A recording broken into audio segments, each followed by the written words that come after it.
We're going to talk about hashes today. Actually, it is a data structure. We already saw the arrays as a data structure. This is a totally different type of data structure. It's you can think about it, it is a type of pairs, key and value. So all the elements will be paired value. So each key has its own responding value. And this kind of mapping situation, key to value, is very important because it doesn't happen linearly. It goes automatically. Perl can find your key and the value corresponding to that value, to that key. So this uniqueness can be used for many different applications, and we're going to see some of them in this lecture. Now you can use only string as a key value, where the values inside the key, it can be any type of a scalar. If you don't define, however, your key will be undefined and will be turned to an empty string, as we know. So what would hashes be useful for? Hashes have numbers of uses. I will demonstrate some of them today. For example, it can be used for aggregating data. So if you want to count how many times each word appear in a file, I would do this by creating a hash data structure, and I would have the keys that correspond to the word themselves, and then the corresponding value could be the count of those words, 1, 2, 3, etc. As I see each word again and again, I will increase the counter of that specific value for this specific entry, corresponding entry to that value. So what else? Also, I would use it for mapping purposes. For example, if you are doing something related to network administration, we could have a hash where keys are the host name or the domain name, and the corresponding value may be the IP address, or the opposite. You can switch it. You can have the keys as the IP address, which is, we know it's unique, so this would work better even, and then the corresponding host name will be equivalent to it. This is some examples. We could also have keys with everyone names here in this course, and the value could be the last name. So the first name will be the key and the corresponding value will be the last name. Now another use of hashes can be used for guaranteeing that the data is unique. So that in this case, we know that only one key exists in the hash table, and in this way we can use it as a safety method. You can consider it as a data type of sets, like if you saw this in other programming languages, for example, set of months. So we know that it will be a unique key, and the corresponding value will be maybe the occurrence of that month during the year, like January 1, February 2, etc. So this is if you want to just to imagine how it looks. Hash scales very well even for a large data set. Internally, Perl, what it does actually, first of all, it assigns a very small bucket of memory to the hashes, but as long as you are adding more elements inside the hash, it has some kind of threshold. When it hit that threshold, it increases the size to make it bigger. So strictly saying that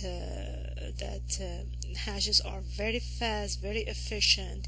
The only thing that you have to remember, opposite to the array, that it exists in memory on runtime. So it is in the memory whenever you are running your application. Now, how can we actually define an element or access an element in hashes? It starts with the $sign as we defined any scalar, but instead of using in array the square brackets, here we are using the curly braces. So the Perl one, when it sees this is scalar and it has the curly braces, it knows immediately that this is a hash data structure. So here what we are doing, we are assigning the value Flintstone to a key named Fred in a hash table. And the second one, we are assigning another key pair element. The second key is Barney, and the corresponding value to Barney is Rubble. So here, if you can imagine it, that you have two entries, the first one Fred and Flintstone, the second one Barney or Rubble. Now, how can we access the elements? We can create for each loop, and then what we do in this for each, we can access each element inside the hash. In our case here, we are saying, okay, define a scalar named first name, assign to this scalar a list of values.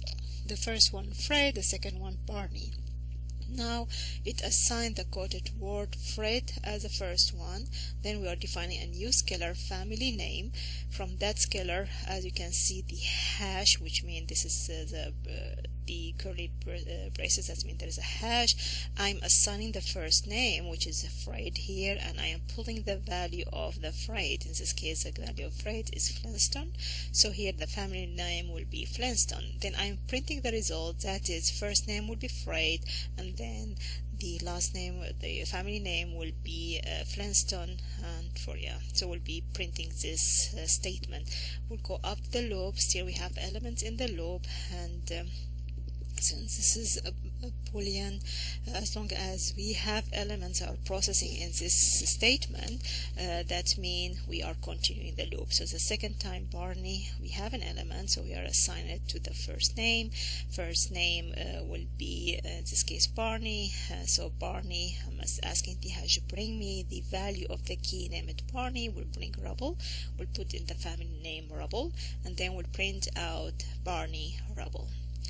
Then it goes up, there is no list elements left, so we'll return the value 0, so this statement will equal 0.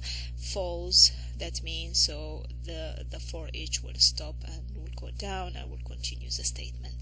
If you want to see this one implemented, and this is what I would like you to do, you can open your Eclipse, and in this case I'm going to copy this,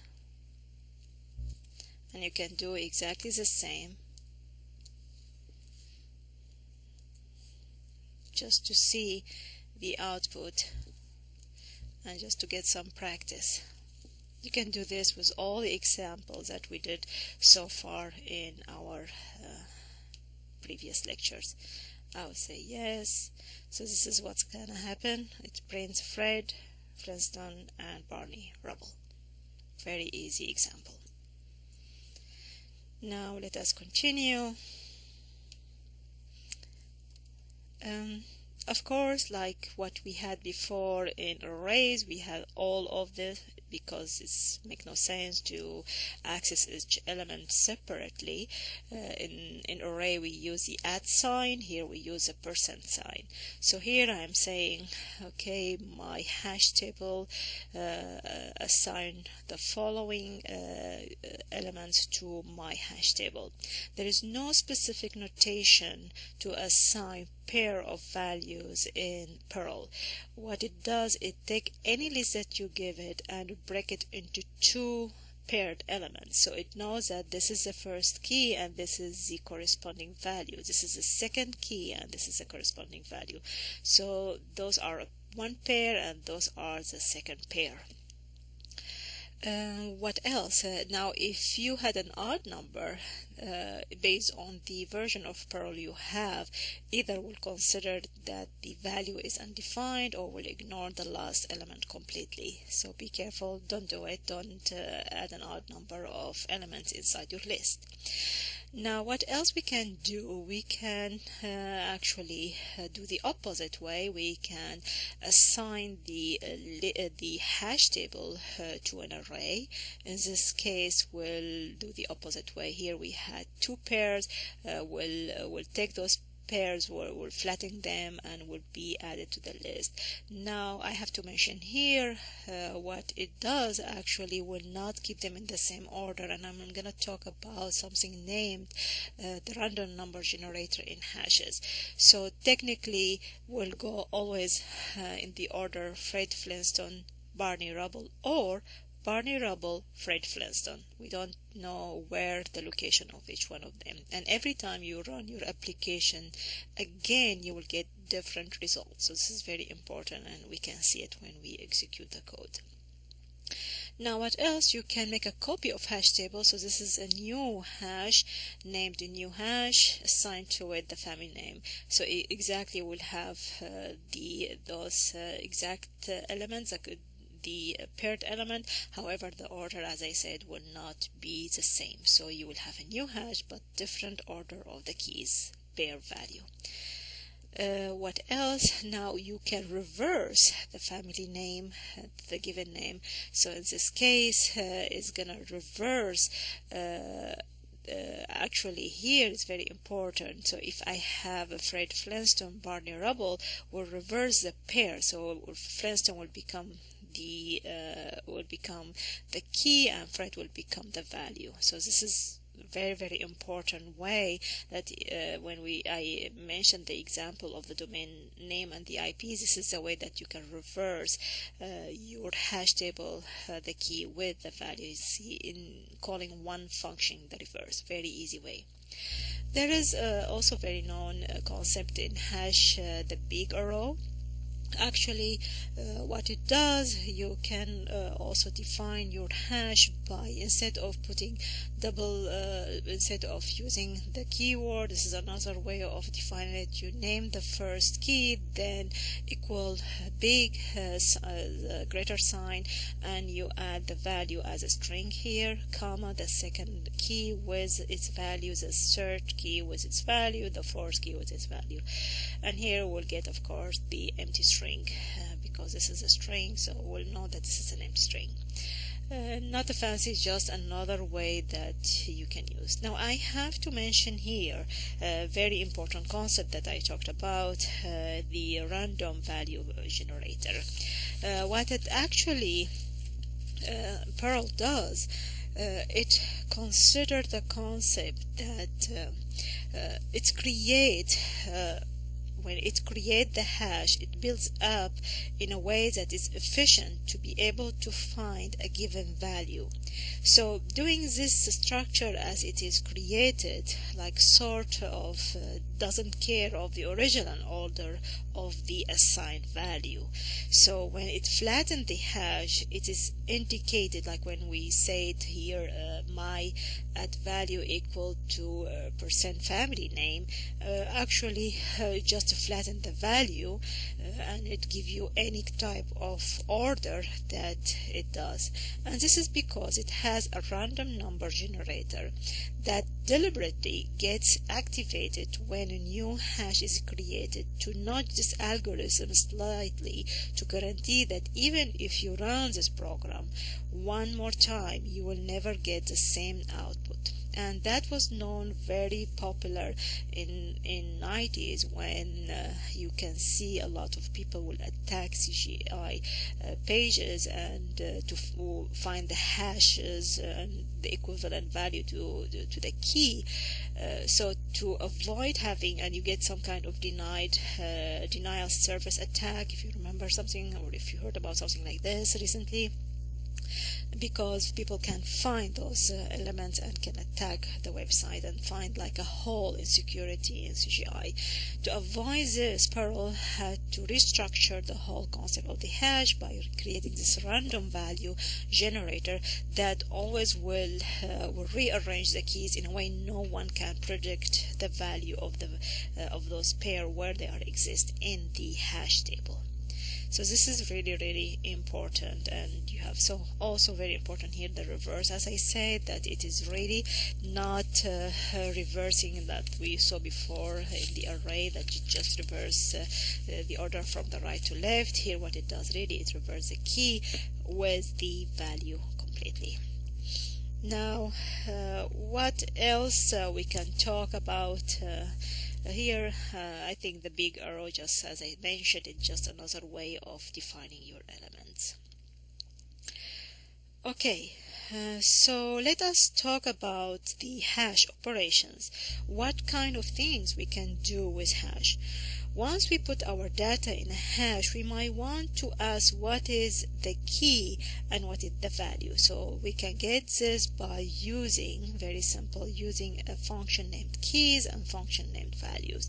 So here our data equal, we are using the big arrow A, the key A equal to 1, and the key B equal to 2, and the key C equal to 3. Now if I call the function keys and apply it on the data, on this hash data, and save the result in an array named keys, I will have the keys A, B, C, but in specific order. As we say, the random number generator will rearrange this the way it wants, but we know definitely we have those elements inside our array.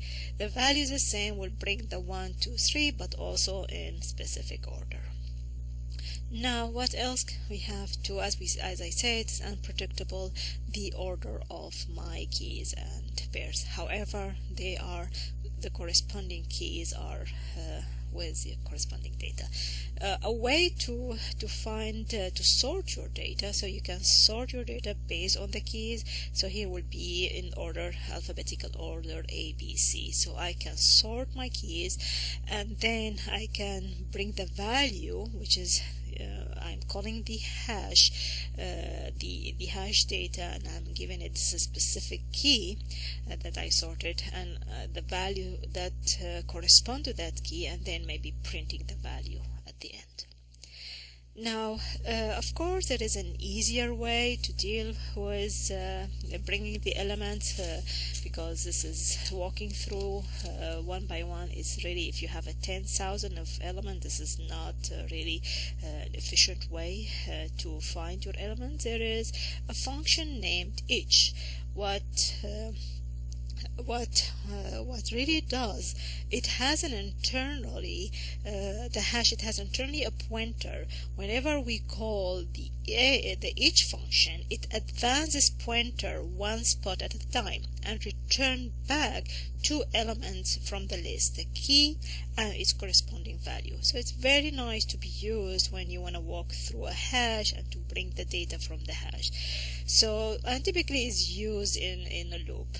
So here, while my keys and values, so I'm returning a list of keys and value, I'm calling the each, and for, let's say, for the data, the data hash that we used here, so I have 1 and 2 and 3, A, 1, 2, 3. So let us walk through this execution.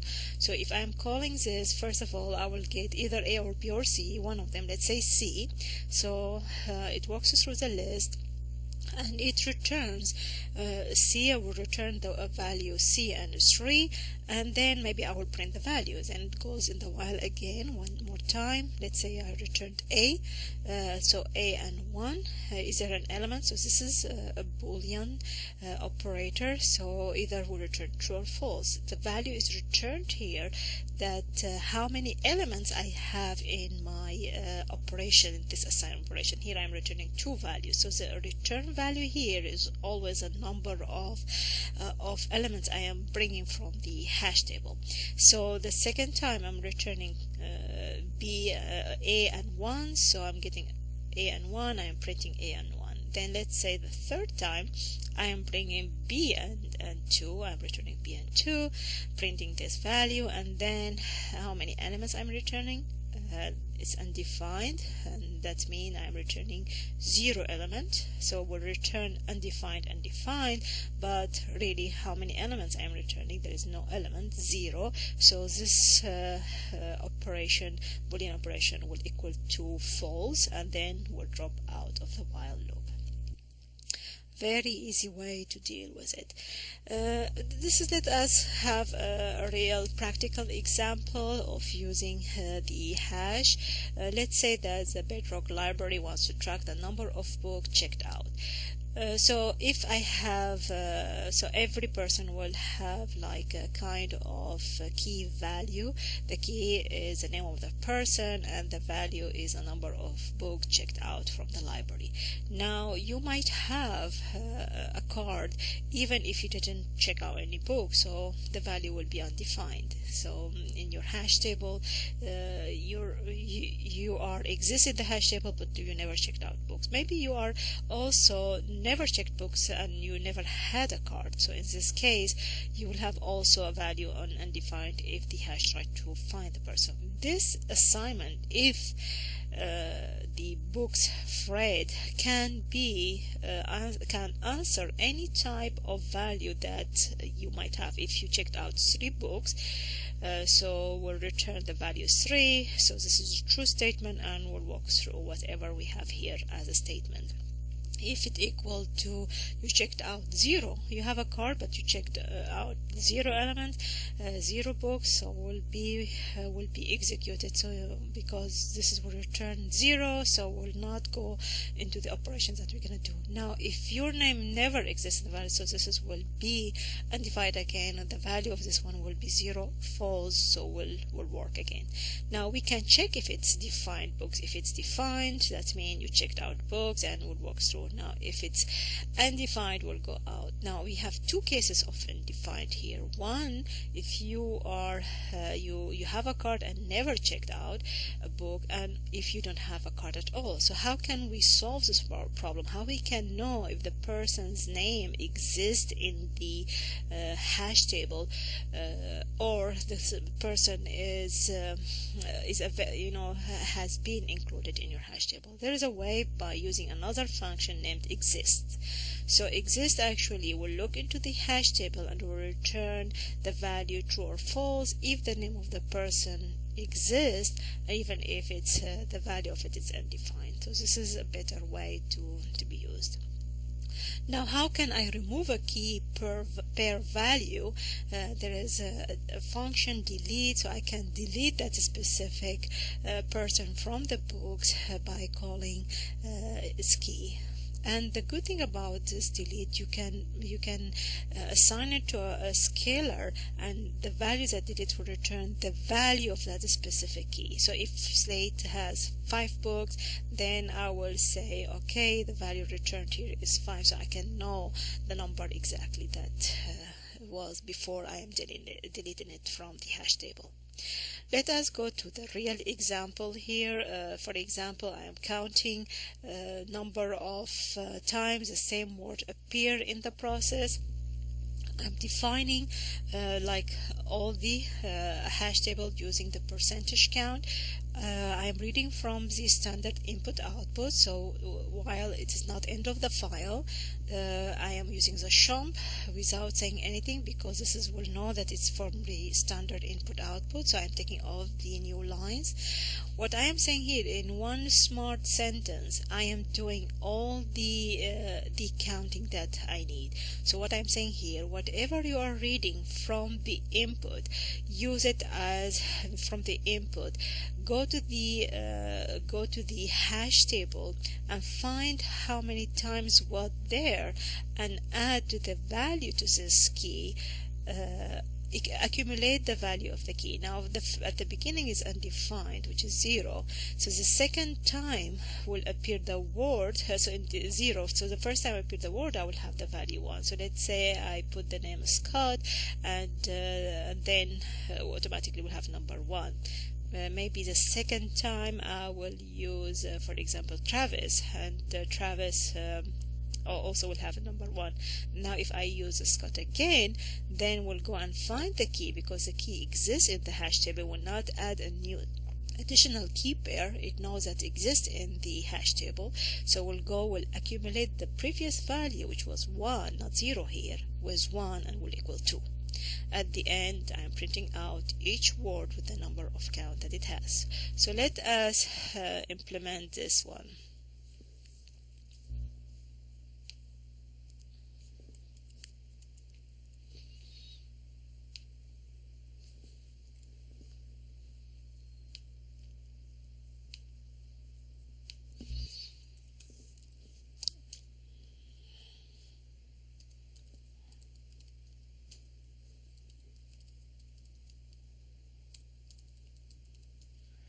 Jordan, Travis, Scott. So I am, let's say Scott again, Matthew, and let's say Control D. So as you can see here, I have one time Jordan, one time Matthew, Morgan one time, Scott 3 times, and Travis 2 times. Very smart way to find the result, very quick. Perl is very efficient with the speed. Now also what Larry did actually, he defined the env keyword as environment as a hash table. What it does actually, it says for you the environment variables in your operating systems. Whatever is running in your operating system at the time being with Perl can be pulled, and we know the attribute for these variables. So he decided to have it as a data structure, as a hash, because it's a smart thing to be done, and why not using it. Also, you can actually inside Perl change the path of your programs of running Perl anytime you want through the application. So let us try this one and show you what it really does. So here you're gonna see, so here is defining what kind of where are the resources, where the Java is starting, what is considered as a home environment for my Mac operating system. In Windows you can get the variables, as you know, from My Computer in the control panel, and then the environment variable, you can pull those information. Or if you use register editor, regedit, also you can see some of the definition of the variables that you are working on. So what I'm gonna say, that's it for the hashes so far. Is very nice topic, very powerful in Perl, one of the most important concepts to learn about. After this one, we're gonna start with the regular expressions. We'll have 3 videos because it's one of the most powerful concept in Perl. So we'll see you soon.